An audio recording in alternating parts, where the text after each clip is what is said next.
Le monde entier parle des germes multirésistants. Mais comment apparaissent-ils réellement? Ils apparaissent au moment où une bactérie a bien été en contact avec un antibiotique, mais que l'antibiotique n'était pas suffisamment puissant pour vraiment tuer cette bactérie. Cela signifie que la bactérie est en contact avec l'antibiotique et se demande comment éviter, pour ses générations futures, que cet antibiotique la tue. Et que se passe-t-il? Cette bactérie élabore alors une stratégie pour survivre à cette attaque antibiotique. Et les générations suivantes de cette bactérie seront alors résistantes, à cet antibiotique en particulier. Mais cela ne s'arrête pas là. Ces bactéries peuvent transmettre ces résistances à d'autres bactéries car les bactéries communiquent entre elles. Cela signifie que la bactérie A rencontre la bactérie B et lui dit « Eh, j'ai ici une résistance à la glindamidine, tu la veux ?» L'autre répond « Oui, je ne l'ai pas, bien sûr que je la prends. » Et hop, nous avons plusieurs bactéries qui sont résistantes à ce seul antibiotique. Mais ce n'est qu'une partie de la vérité. L'autre aspect, c'est que les antibiotiques agissent toujours de manière systémique. C'est-à-dire que les antibiotiques sont conçus pour tuer les bactéries. Ils tuent aussi les bonnes bactéries, car ils ne font pas la différence. En conséquence, lorsque nous administrons un antibiotique de manière systémique, nous avons une influence sur notre microbiote intestinal. La recherche sur le microbiome en est encore à ses débuts, mais de nombreux résultats scientifiques montrent déjà que le microbiome intestinal est responsable de nombreuses maladies. Ou du moins, il existe une corrélation. Par exemple, il a été prouvé qu'il existe une influence directe sur les crises d'épilepsie ou sur la dépression, ou bien sûr aussi sur les réactions allergiques cutanées. Quel est notre principal groupe de clients? Ce sont précisément les personnes allergiques qui luttent régulièrement contre des problèmes de peau. Et maintenant, nous donnons à ces allergiques des antibiotiques, ce qui détruit à nouveau le microbiote dans l'intestin. Cela ne peut pas être la solution ultime. C'est pourquoi il faut traiter localement. Toujours appliquer d'abord le lit Amamus. Si dans certains cas cela ne devait vraiment pas suffire, vous pouvez toujours agir de façon systémique, réagir en conséquence. La grande majorité des otites externes, vous pouvez bien les traiter avec Amarmosvet. Il y a des situations où cela ne sera pas suffisant. Par exemple, si le conduit auditif est complètement enflé, alors veuillez d'abord utiliser un corticoïde pour que le gonflement diminue. Car ce n'est que lorsque le gonflement a disparu que vous pouvez rincer et retirer la saleté.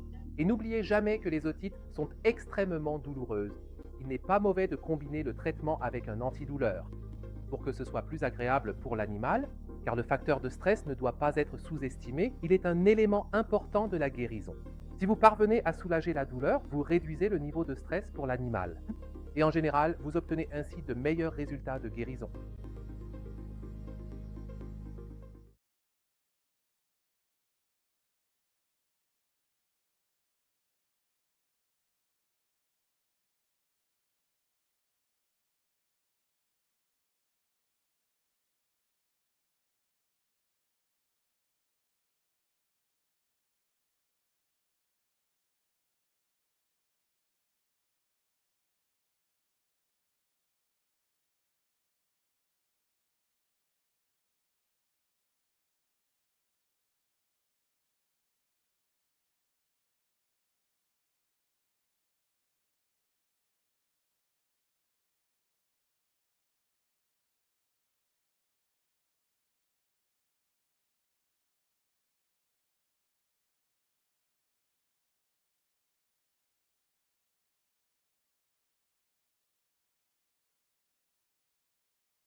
Merci beaucoup. Tout le monde parle de germes multirésistants. Mais comment apparaissent-ils réellement? Ils apparaissent au moment où une bactérie entre en contact avec un antibiotique, mais que l'antibiotique n'est pas suffisamment efficace pour vraiment tuer cette bactérie. Cela signifie que la bactérie entre en contact avec l'antibiotique et se demande comment éviter, pour ses générations futures, que cet antibiotique la tue. Et que se passe-t-il alors? Cette bactérie élabore alors une stratégie pour résister à cette attaque antibiotique. Et les générations suivantes de cette bactérie seront alors résistantes à cet antibiotique en particulier. Mais cela ne s'arrête pas là. Ces bactéries peuvent transmettre ces résistances à d'autres bactéries car les bactéries communiquent entre elles. Cela signifie que la bactérie A rencontre la bactérie B et lui dit « Hé, j'ai ici une résistance contre la clindamycine, tu la veux ?»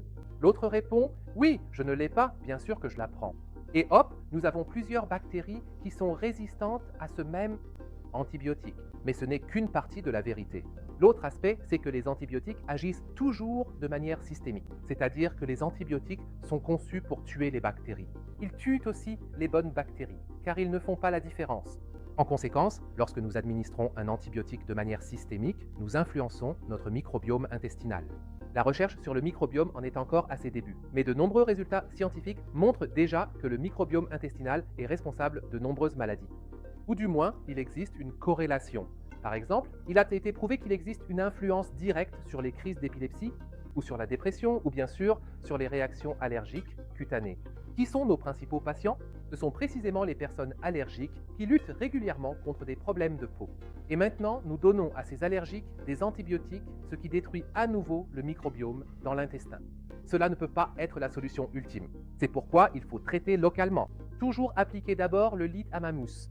Si cela ne devait vraiment pas suffire dans un cas ou dans un autre, vous pouvez toujours agir de manière systémique, réagir en conséquence.